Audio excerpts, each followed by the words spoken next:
What's up, everybody? This is Antonio here with another episode in the series of how many shares of a certain company do you need to own to make $1,000 a month, $100 a month, and even $100 a week.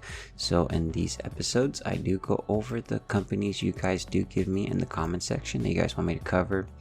So in this episode, we will be going over JEPI. So we'll pull it up on Seeking Alpha, look at the company profile or fund profile, and then we'll look at the charts, see their performance, and then pull up the dividend summary, look at how much they pay out in dividends, and then we'll pull up the calculator, crunch some numbers to see how much you have to own of this company to make $1,000 a month, $100 a month, and also $100 a week. And then we'll wrap it up with the dividend yield, showing us when the best opportunity currently is or was in the past to enter this stock or ETF or fund. So let's go ahead and get started, guys, with JEPI. So we have JEPI, JPMorgan Equity Premium Income ETF, currently trading about $53.50. If we pull up the company profile or fund profile, we can read a little bit about them. So let's go ahead and read that. JPMorgan Exchange Traded Fund Trust, JPMorgan Equity Premium Income ETF is an exchange traded fund launched and managed by JPMorgan Asset Management Inc. The fund invests in public equity markets.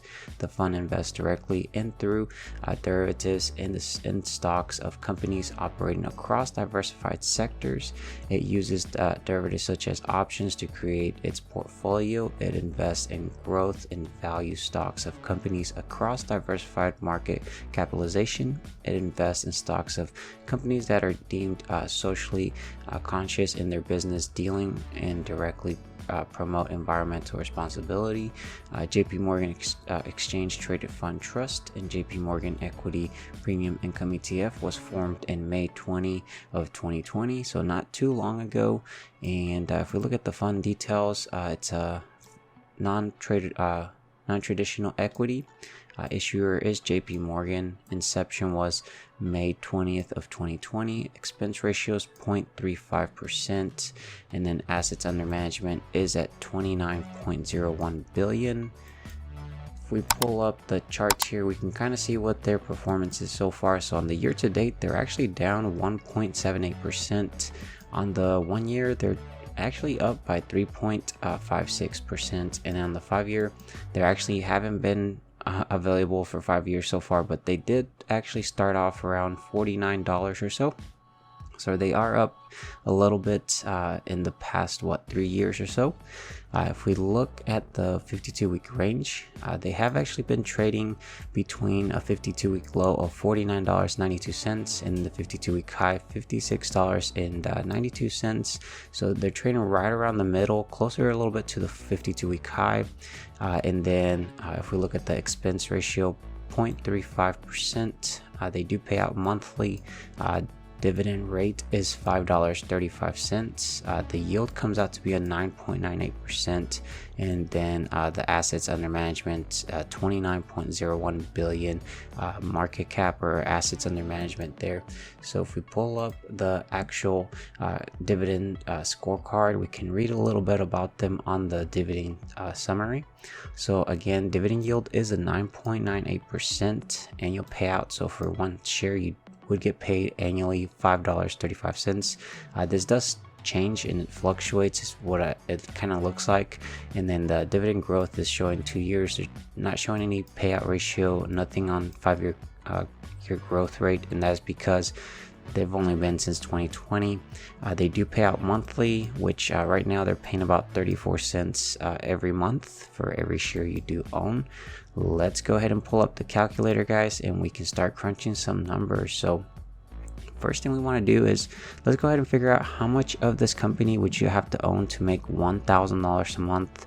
$1,000 a month is quite a bit of money, so we want to make $1,000 a month. There's 12 months in a year, so you multiply that. So annually we need to make $12,000. You would actually take those $12,000 divided by the annual payout, which is $5.35. So that'll give you the total number of shares, which is 2,242 shares in total. If then you can actually multiply those number of shares times the current share price, which is $53.50. This gives you the total amount of money you'd have to invest at this current share price of $120,000, and you'd be roughly making about $1,000 every single month. But you know, this is if you are interested in this I guess ETF. Then the other way, there's a quick way to calculate this, guys. You can actually take the $12,000 you need to make annually, divided by the dividend yield, which is a 9.9% here, and then you'll see we roughly get about $120,240. So it's a rough estimate there. Let's go ahead and do the next one, which is $100 every single month. This one's typically a little bit more achievable because you do require a lot less capital up front. So you can actually take the previous answer divided by 10 and that'll give you the answer. But since we do have the calculator, let's go ahead and crunch the numbers for people that are interested in this. So $100, we want to make, there's 12 months in a year. So annually we need to make $1,200, then divided by the annual payout, which is the $5.35. This gives you the total number of shares that you'd have to own, which is 224 shares. And then again, if you go up here, then multiply that times the current share price, which is $53.50, you'll see that you roughly have to have about $12,000 invested in this. And then if we quick way to calculate this is if you take the 1,200 you need to make annually divided by the dividend yield, which is 9% or almost 10% really, you'd have to own about $12,024. This quick way to calculate that. Let's go ahead and do the last one, guys, which is $100 every single week, which I feel like would be pretty great, having some income every week there. So we want to make $100 every week. There's 52 weeks in a year, so you multiply that. So annually we need to make $5,200. If you take that amount divided by the annual payout, which is $5.35, this gives you the total number of shares you'd have to own, which is roughly about 971 shares.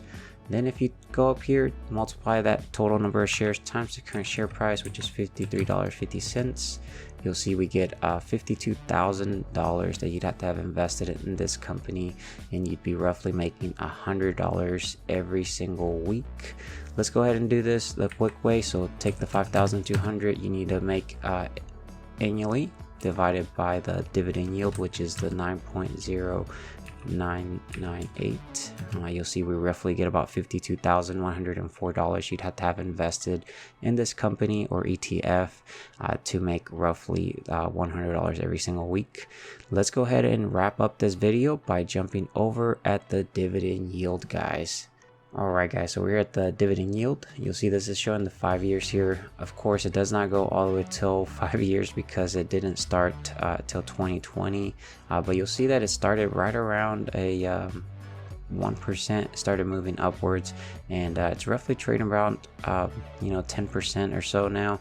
It was trading around almost 11.5%. So maybe right now might be a great opportunity. I'm definitely not an income ETF type of person. I'm more of a dividend growth person, so I like to invest in lower dividend yielding companies, and over the long term they'll be compounding at double-digit 5-year CAGRs. This one is more, I believe, would be more towards if you're very close to retirement and you're actually planning to live off of this.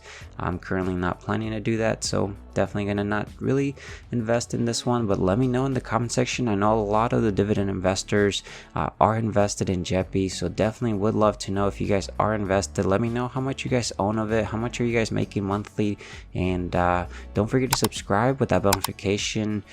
Don't forget to drop a big thumbs up on the video. Definitely goes a long way, definitely helps support the channel. And let me know any other companies you guys want me to cover in the future. I'd be happy to add them to the list. We'll eventually get to them. And take care, guys. I'll see you guys next time. Bye.